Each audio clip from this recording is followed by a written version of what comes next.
I want to tell you something my old friend Marcus told me. We grew up together, same street, same school, same bad decisions.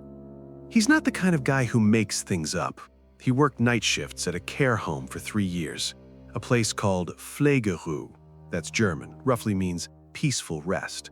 He said the name always made him laugh, until it didn't.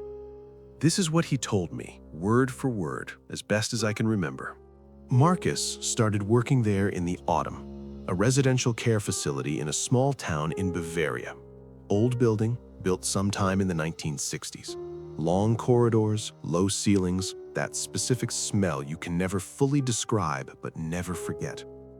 His job on the night shift was simple. Walk the corridors every hour, check that everyone was breathing, document anything unusual, make tea. Try not to think too hard. There were 34 residents. Most of them were in their 80s and 90s. Some knew where they were, some didn't. Some hadn't spoken in months. Room 7 had a woman named Elsa who had been completely non-responsive for 2 years. Room 12 had a man named Heinrich who had not left his bed in 14 months. Marcus said the nights were mostly quiet. Mostly. The strange things started small, the kind of things you explain away. A chair moved to the center of a corridor. You think someone walked in their sleep. A resident found standing at their window at 2 a.m., staring at the garden. You think they couldn't sleep. You guide them back to bed. You write it in the log. You make tea. But then came the night of November 14th. Marcus was at the nurse's station. It was 3:31 in the morning. He was filling in the hourly log. The corridor ahead of him was dark, except for the small night lights along the floor, those dim orange strips that lined the baseboards. He said it was the silence that he noticed first. Care homes at night are never fully silent.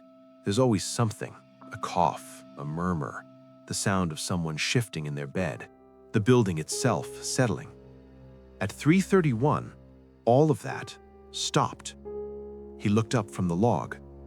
At 3:33 exactly, he checked the clock. He always checked the clock. Every door in the corridor opened. Not one, not two, every door. Slowly, quietly, as if someone had counted to 3. And then they came out. All of them. Every resident who was able to walk shuffled into the corridor in silence. Those who couldn't walk, he checked later. He checked the cameras, sat up in their beds, and turned to face the window. 34 people moving at the same moment, in complete silence. They walked or turned to face the windows at the end of each corridor, the windows that looked out onto the garden. And they stood there, still, not speaking, not moving, just standing, facing the dark outside. Marcus said he stood up slowly from the nurse's station. He said his legs didn't feel like his own. He called out. No one responded. He walked to the nearest resident, an 84-year-old man named Werner, who usually needed help to stand. Werner was standing perfectly upright. His eyes were open. His face was, Marcus searched for the word, empty. Not scared, not peaceful, just empty, like something had been removed. Marcus touched his arm. Werner didn't move. He tried 3 more residents. Same thing. Eyes open, upright, silent, facing the window. He looked down the corridor. 30 people standing at windows in the dark. He said, and this is the part that I can't stop thinking about, he said none of them were breathing fast. None of them looked frightened. They looked like they were waiting for something. Or listening. Marcus went to the window at the end of the main corridor. He had to pass 6 residents to get there. He said walking between them felt like walking through a room full of statues. They didn't react to him at all. He reached the window. He looked out into the garden. Nothing. Just the garden. The lawn, the old oak tree near the wall, the low hedge, the gravel path. The garden lights were off. They ran on a timer and shut down at midnight. But Marcus said, and he lowered his voice when he told me this, he said the garden didn't look right. He couldn't explain it exactly. The shapes were correct. The tree was where it always was, But something about the darkness between the shapes looked wrong, like the shadows were too deep, like the space between the tree and the hedge was somehow larger than it should have been.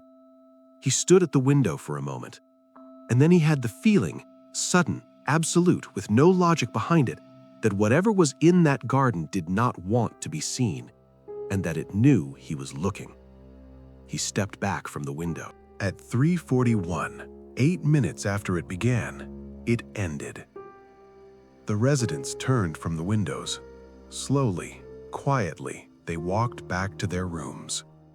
The doors closed, one by one, in the same silence. In room 7, Elsa, who had been non-responsive for 2 years, was lying back in her bed with her eyes closed. In room 12, Heinrich, who had not left his bed in 14 months, was lying down, facing the ceiling. His feet were on the floor beside the bed, as if he had just sat back down. His slippers were on the wrong feet. Marcus checked every resident. All of them were in their beds. All of them appeared to be asleep. None of them showed any memory of what had happened when he spoke to them in the morning. He documented everything in the log. His supervisor, when she read it, told him he must have been half asleep himself. "Stress," she said.